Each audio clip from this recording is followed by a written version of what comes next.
Hello, I'm Bob Trubshaw. I'd like to talk to you today about something rather different to usual on this channel. It's still history. Richard III and the Battle of Bosworth, to be specific. But what's different to usual is that it includes a rather heavy dose of parody. Now, almost all the dreadful puns I'm about to unleash on you were given to me in the early 1990s by a friend then living in Leicester, Max Matthews.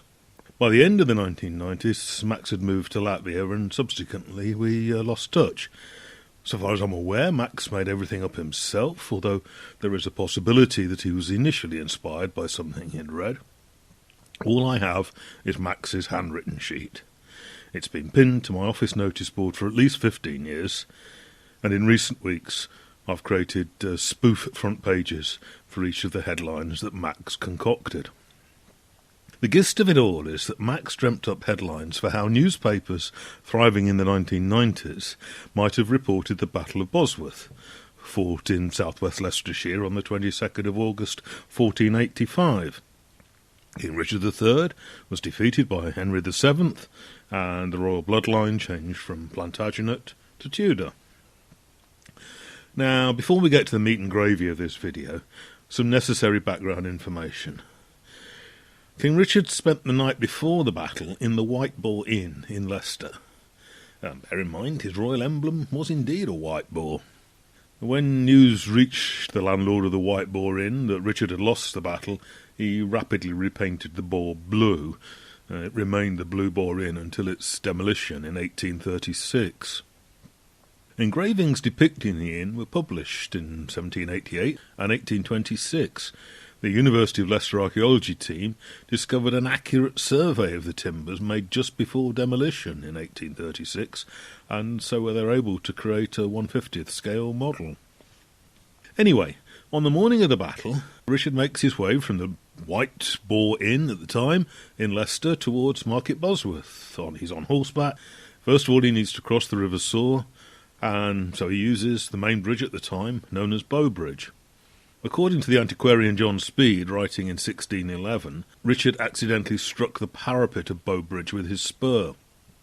And, depending on the accounts, a wise old woman or a mad old crone cried out, "Before the day is out, your head will also strike the same stone." The battle, of course, did not go well for Richard. At least one horse was killed under him. According to William Shakespeare, who, it has to be said, was not present at the time, Richard cried out, a horse, my kingdom for a horse." After his death, Richard's body was thrown unceremoniously over the back of a horse and brought back to Leicester, and, allegedly, coming back over the same narrow bridge, his dangling head struck the stonework. So, major day in English history? Would the Daily Star have announced King Dick cops it? The Financial Times would probably announce that the House of Tudor had succeeded in a takeover bid. The Sun's journalists would, according to their long-established custom, have chequebooks handy, so chambermaid at the Boar tells all.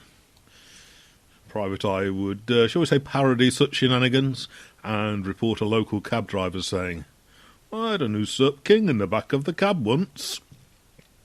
The Sunday Sport likely offered 1,000 nobles to the first person who can prove Richard is alive. In case you're wondering, a noble was worth 6 shillings and 8pence, so around 33 pence in modern decimal currency. Nevertheless, it was the most valuable English coin ever in circulation, because back in the late 15th century, the purchasing power of just one noble would have been equivalent to nearly £300 today. So one noble coin had about 300 times the value of a modern £1 coin.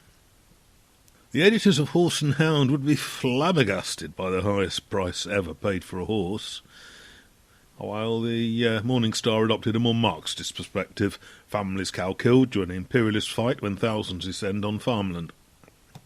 The Leicester Mercury also sided with the common man and woman and demanded widen Bow Bridge now before somebody else gets hurt. However, as is so often the case with local authority matters, it took nearly 400 years for the bridge to be replaced. My thanks to Max for sharing these parodies with me some 30 years ago. Just to bring things up to date, according to legend, the destruction of the Greyfriars Chapel in the Reformation, so in the mid-16th century, Richard III's remains were dug up and thrown off the Bow Bridge by a jeering mob. This legend was very popular in the Victorian period, and in 1856 a local builder, Benjamin Broadbent, erected a memorial plaque on the original Bow Bridge. The plaque, which still survives today but remounted next to the Victorian Bridge, reads, "Near this spot lie the remains of Richard III, the last of the Plantagenets, 1485.